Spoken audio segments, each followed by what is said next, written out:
దళిత యువజన ఐక్యవేదిక ఆధ్వర్యంలో సోమవారం సాయంత్రం గోదావరికల్లో అంబేద్కర్ సమత ర్యాలీ నిర్వహించారు. మాల మాదిగల ఐక్యతను చాటి చెప్పేలా నిర్వహించిన ఈ కార్యక్రమానికి మాజీ ఎమ్మెల్యే కాసిపేట లింగయ్య, దళిత సంఘం నాయకులు గుమ్మడి కుమారస్వామి ముఖ్య అతిథులుగా హాజరై అంబేద్కర్ చిత్రపటానికి పూలమాలలు వేసి నివాళులర్పించారు. అనంతరం జెండా ఊపి సమత ర్యాలీని ప్రారంభించారు. ఫైయింగ్ క్లైన్ చౌరస్తా నుండి ప్రారంభమైన ఈ ర్యాలీ మెయిన్ చౌరస్తా వరకు కొనసాగింది. చౌరస్తాలో అంబేద్కర్ జయంతి ఉత్సవాలను ప్రారంభిస్తూ క్రేన్ సహాయంతో భారీ అంబేద్కర్ చిత్రపటాన్ని ఆవిష్కరించారు. ఈ సందర్భంగా అతిథులు మాట్లాడుతూ సమాజంలో ఉన్న కుల వివక్ష అంతమైనప్పుడే రాజ్యాంగ ఫలాలు అందరికీ అందుతాయని అన్నారు. అంబేద్కర్ రాజ్యాంగం ద్వారా అందించిన ఫలాలు ఇప్పటికీ అందరికీ చేరడం లేదని పేర్కొన్నారు. సమానత్వం కోసం అంబేద్కర్ రాజ్యాంగం ద్వారా దేశంలో ప్రజలందరికీ ఓటు హక్కు కల్పించారని, దళిత బహుజనులకు ఓటు హక్కుతో పాటు రాజకీయ పరంగా రిజర్వేషన్లను కూడా కల్పించారని చెప్పారు.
उस्मानिया विद्यार्थी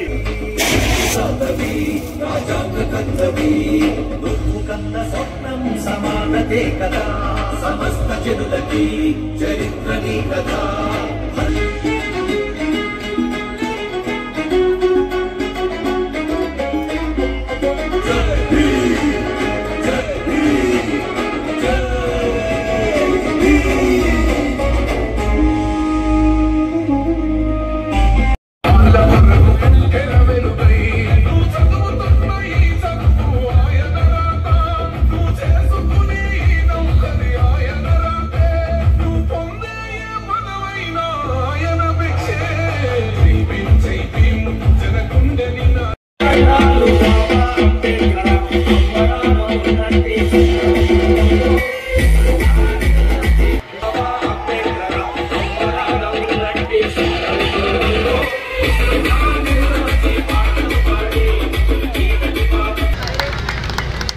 మాలా మాదిగా ఎస్సీ వర్గీకరణ ఏం జరిగినా ఏది జరిగినా అందరికీ న్యాయం జరగాలని ఈ సమాజం కోరుకుంటున్నది. అంబేద్కర్ గారు కూడా అదే కోరుకున్నారు. ఈరోజు ఈ యొక్క పండుగ పర్వదినం మనకు అనేక విధాలుగా హక్కులు కల్పించి మన జీవితంలో ఒక దారిని చూపించినటువంటి మహానుభావుడు డాక్టర్ బిఆర్ బాబాసాహెబ్ అంబేద్కర్ గారు. డాక్టర్ బిఆర్ బాబాసాహెబ్ అంబేద్కర్ గారు ఆనాడు రాజ్యాంగంలో పొందుపరిచినటువంటి ఆర్టికల్ 3 ప్రకారమే ఈ యొక్క తెలంగాణ రాష్ట్రం ఏర్పడ్డది. ఈ తెలంగాణ రాష్ట్రంలో మన పరిపాలనను మనమే చేసుకునేటువంటి పరిస్థితికి రావడానికి కారణమే డాక్టర్ బిఆర్ బాబాసాహెబ్ అంబేద్కర్ గారు. అందుకోసమే ఈ రోజు గోదావరికల్లో ఇంత గొప్పగా ఇంత పెద్ద మా యువకులు మా నాయకులు ఈ ప్రాంతంలో ఉన్నటువంటి చైతన్యానికి ప్రతికల్గా ఉన్నటువంటి పర్లపల్లి రవణ కానీ, జేవి రాజు గారు కానీ, చింటూ కానీ, శ్రావణ్ కానీ, మన అభి కానీ అందరూ కూడా ఈ కార్యక్రమాన్ని మేము తీసుకుంటాం. సమతా ర్యాలీని మాకు దేవుడు, మాకు భగవంతుడు సర్వం ఇచ్చినటువంటి మేము ఈరోజు ఇంత స్వేచ్ఛ వాయులతోని జీవిస్తున్నామంటే డాక్టర్ బిఆర్ బాబాసాహెబ్ అంబేద్కర్ గారు. కాబట్టి వారి జన్మదినాన్ని కన్నుల పండుగగా జరుపుకుంటామని ఇక్కడ ఎల్లమ్మ బోనాలు, పోషమ్మ బోనాలు, శ్రీకృష్ణాష్టమి వేడుకలు, అయ్యప్ప స్వామి వేడుకలు, శ్రీరామనవమి వేడుకలు, దసరా వేడుకలు, దీపావళి వేడుకలు, అన్ని పండుగలు కూడా జరుపుకుంటూ ఉంటారు. మార్గంలో కాలంలో ఇంగ్లీష్ చెప్పారు. కుల వివక్ష ఉన్నది. కుల వివక్షను ఇక్కడ ఈ ప్రభుత్వాలే చేస్తున్నాయి. ఓలకు గొల్లలో కమ్యూనిటీ ఇచ్చే, ఓలకు వెలుగుల కమ్యూనిటీ ఇచ్చే, ఓలకు ఇంకో కులం కొన్ని కమ్యూనిటీ ఇచ్చే. ఈ ప్రభుత్వంలో మార్పు రావాలి. అందరూ సమానులే, ప్రజలందరూ అందరి కోసం అన్ని చేయాలి అనే ఆలోచనకు వచ్చినప్పుడు ఈ సమాజము బాగుపడుతుంది. దానితో మన పిల్లలు మన వాళ్ళు అందరూ కూడా మనం మన కాళ్ళ మీద నిలబడాలి. రాజకీయాలు శాస్త్రం కాదు, మనం వృత్తి నైపుణ్యంలో ప్రధాన పాత్ర పోషించాలి. పురాన్ని కదిలిస్తే మనం మాట్లాడలేము అనే పరిస్థితి రావాలి. ఆర్థికమైన పరిపుష్టి రావాలి. మనకు ఏ ఆర్థికమైన పరిపుష్టి వస్తేనే మనం ఈ స్థాయి ఉన్నాం. Without money you cannot life. డబ్బు లేకపోతే ఏం జరగదు. దీనికోసము నేనేం చెప్తున్నంటే రాబోయే రోజులలో ఇప్పుడు ఈ కార్యక్రమం మనందరం నిర్వహించాం. కానీ నాకు బాధ ఏంటంటే మళ్ళా పెద్దోళ్ళకే మైకులు ఇచ్చి చేశారు. వీళ్ళంతా పాపం 2-3 రోజులు వచ్చి అన్ని కష్టాలు చేశారు. వాళ్ళకి నేను చెప్పిన మీకు స్ట్రిక్ట్గా చెప్పిన, మీరెవరు మైక్ పట్టద్దు. ఇప్పుడు ఇలా కార్యక్రమం చేసినప్పుడు మీరు పాల్గొన్నందుకు మీ అందరికీ ధన్యవాదాలు చెప్తున్నా. అదేవిధంగా రాబోయే అంబేద్కర్ జయంతి నాడు మన ఇళ్లలో ఉన్న ఆడవాళ్ళు కూడా అందరూ, ఎందుకంటే నాగపూర్లో ఈ రోజు ఒక జాతర చేస్తారు, మనం కూడా గోదావరికల్లో ఆ విధంగా చేయడం కోసం మనం అందరం కూడా ప్రయత్నం చేయాలని మీ అందరికి సవినయంగా మనవి చేస్తూ, అనుకోవాలన్నా కానీ 5 లక్షల రూపాయలు 3 లక్షల రూపాయలు అవుతా ఉన్నాయి. ఇలా దళితులకు, బీసీలకు ఏ విధంగా న్యాయం జరుగుతుంది?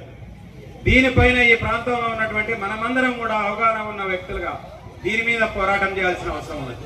రెండవది, మనకు విద్య కావాల్సింది. విద్య మీద మన తల్లిదండ్రులు అనేక కష్టపడి వాళ్ళ విద్యను మనకు ఇంజనీరింగ్ డిగ్రీలో అందిస్తూ ఉంటే ఆ రోజు మనం చక్కగా చదువుకోక ప్రయోజకులు గాక ఇవాళ రోడ్ల మీద ఉండాల్సి వస్తుంది. ఇవాళ మనం ప్రయోజకుడు అంబేద్కర్ గారు ఇంత పెద్దగా అయిందంటే ఆ విద్య ద్వారానే అయింది. ఆ విద్యను మనం తీసుకుంటున్నాం కానీ పూర్తి స్థాయిలో అయితలేము. ఇవాళ విద్యను అదేవిధంగా కాంపిటీషన్ ఉద్యోగాలలో కూడా మన వాళ్ళు పోవాలంటే ఇక్కడ ఉన్నటువంటి అంబేద్కర్ స్టడీ సర్కిల్ గతంలో 5 కోట్ల రూపాయలు ఇక్కడికి పెడతామని చెప్పింది. ఇప్పుడు ఆ భవనం రావాల్సిన అవసరం ఉన్నది. అందులో మన వాళ్ళందరికీ కూడా కోచింగ్కు సంబంధించినటువంటి విషయాలలో ముందుకు తీసుకుపోవాల్సిన అవసరం ఉన్నది. అదేవిధంగా ఏదైతే ప్రభుత్వం ఇస్తున్నటువంటి ఉపాధి అవకాశాలు కానీ మనకు రుణ సదుపాయాలు కానీ అవన్నీ విరివిగా వాడుకోవాల్సిన అవసరం ఉన్నది. ఇవాళ రుణాలు తీసుకొని మన వ్యాపారాలు పెట్టుకుంటే మనం పెద్దోళ్ళం అవుతాం, గొప్పోళ్ళం అవుతాం. ప్రతి ఒక్కరిని కాంపిటీషన్లో తీసుకునే విధంగా మనం ఉంటాం. ఇవాళ ఏ లీడర్షిప్ తీసుకున్నా కానీ దళితులలోనే పెద్ద ఎత్తున చైతన్యం ఉన్నటువంటి జాతే బహుజనులు. ఇవాళ అట్లాంటి నాయకత్వం ఉన్నటువంటి మనం అందరం ఇవాళ ఇక్కడ ఉన్న చాలా మంది కూడా ఏ రాష్ట్రంలో తీసుకున్నా ఎక్కడ తీసుకున్నా కానీ నాయకులుగా ఈ సామాజిక వర్గాలు ఉంటా ఉన్నాయి. మరి ఇన్ని మనం రాజకీయంగా ముంగడికి వచ్చినా కానీ ఈ అసమానతలు ఎందుకు పోతా ఉన్నాయి, పోలేకపోతా ఉన్నాయి. దాని మీద మనం ఒక పద్ధతి ప్రకారం పోరాటం జరుగుతలేదు, దాని మీద అధ్యయనం జరుగుతలేదు, మీద మనం ముందుకు తీసుకుపోలేకపోతున్నాం. దాన్ని మనం అందరం కూడా కలిసి మళ్ళొకసారి అప్డేట్ కావాల్సిన అవసరం ఉన్నది. 150 ఈ కార్యక్రమంలో సీనియర్ జర్నలిస్టు మల్లెపల్లి లక్ష్మయ్య, మాజీ ఎమ్మెల్యే కూరకటి చందర్, వివిధ పక్షాల నాయకులు కౌశిక హరి, కె స్వామి, నూనె కోమరయ్య, వడ్డేపల్లి శంకర్, కాసిపేట శివాజీ, పర్లపల్లి రవి, మాదాసు రామూర్తి, జేవి రాజు, చింటూ, సాయి కుమార్, ఇరుగురాల శ్రావణ్, అభిషేక్ తదితరులు పాల్గొన్నారు. కేంద్ర ప్రభుత్వం